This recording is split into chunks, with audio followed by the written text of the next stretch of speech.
The Great War and Modern Memory, written by American historian and war veteran Paul Fussell in 1975, offers a literary analysis that explores the profound shifts in tone and attitude in literature during and after World War I. Fussell argues convincingly that this global conflict, known as the Great War, marked a significant transition from the romanticism of the previous century to a more pessimistic and realistic outlook.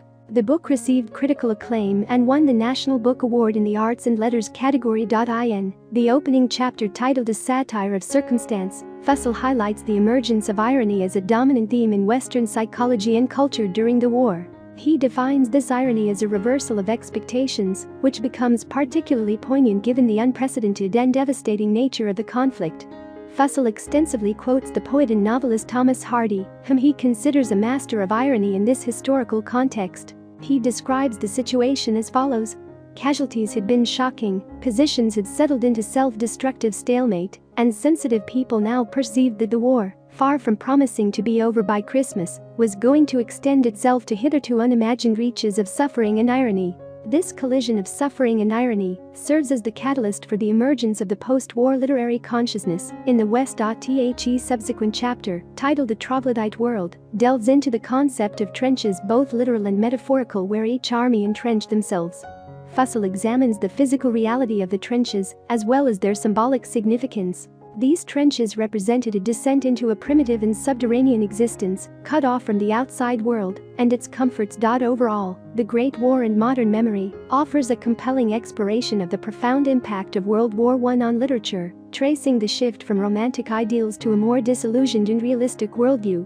Fussell's analysis sheds light on the cultural and psychological transformations that occurred during and after the war, making it a significant contribution to our understanding of this pivotal period in history. In The Great War and Modern Memory, author Paul Fussell examines the significance of the trenches, both as a symbol of suffering and as a metaphor for a broader cultural attitude prevalent among the sensitive intellectuals of the time. These trenches represent immense pain and death, serving as horrifying scars on the earth. However, they also reflect a collective sentiment of being trapped, unable to progress from one's current position, a theme that resonates in the literature of the war and subsequent decades. This shift marks a stark departure from the optimistic and forward-looking imagery of 19th-century romanticism, with its pursuit of the sublime in nature and humanity. Unlike the romantic notion of a pot of gold at the end of the rainbow, the writers of the Great War find themselves without even a rainbow to guide them out of the bloody and entrenched quagmire. Despite the confusion and uncertainty that permeated much of the 20th century modern-era literature, Fussell highlights in Chapter 3, titled Adversary Proceedings, a tendency toward concrete thinking that arose from the war. Unfortunately, this development takes the form of a regrettable tendency for gross dichotomizing in us vs the mentality. Fussell observes that this fracturing of perspectives foreshadows the extensive fragmentation of perspectives that would characterize the postmodern era of literature. The return to medieval modes of thought is another aspect in which World War I represents a departure from Enlightenment principles. In Chapter 4, Myth, Ritual, and Romance, Fussell asserts that the proliferation of secrets, conversions, metamorphoses, and rebirths during the war contributes to a revival of myth-making, reminiscent of pre-Enlightenment thinking. By exploring the psychological and cultural implications of the trenches, Fussell unveils the profound impact of World War I on the collective consciousness and literary landscape. The book offers a nuanced analysis of the shift from romantic ideals to a more disillusioned and fragmented worldview, shedding light on the lasting effects of the war on modern memory and artistic expression.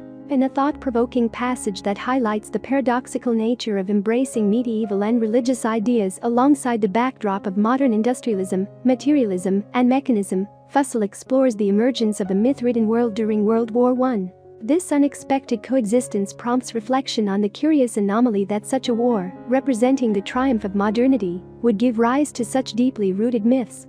With this insight serving as a foundation for understanding the cultural trends of the time, Fussell delves into a detailed examination of World War I literature in Chapter 5, aptly titled Oh What a Literary War. Fussell presents a compelling argument for the significance of literature as the primary lens through which to comprehend the cultural and psychological transformations of the early 20th century. He cites two key reasons to support this viewpoint. First, there was a prevailing belief in the intrinsic value of classical and English literature as the bedrock of modern education.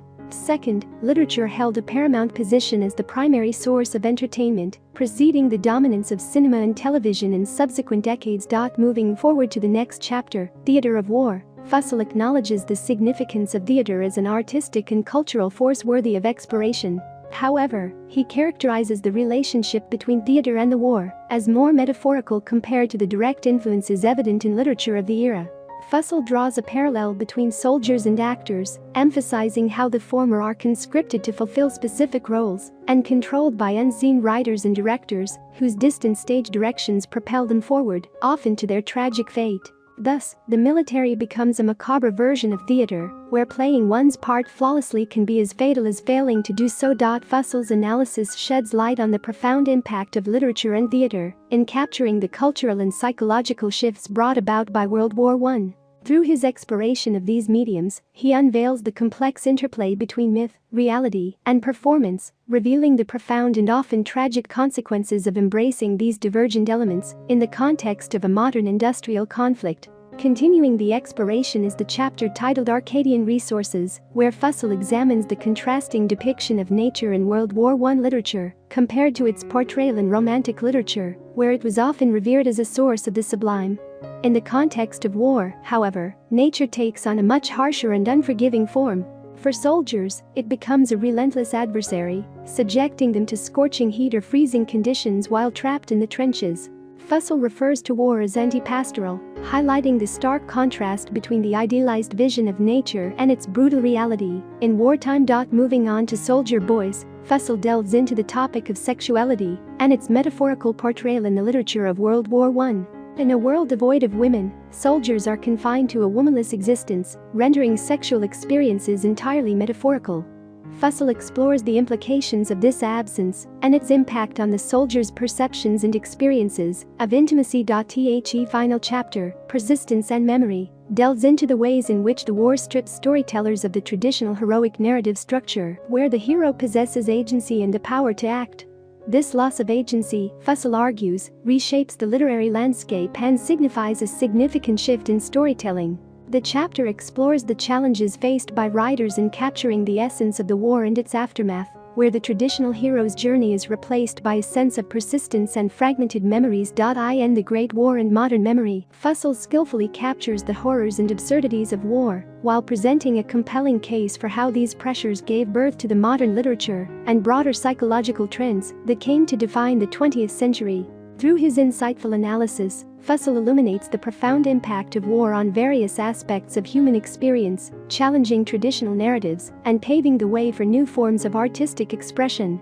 I hope you enjoyed this video. Leave a like if you did, and be sure to subscribe. Thank you.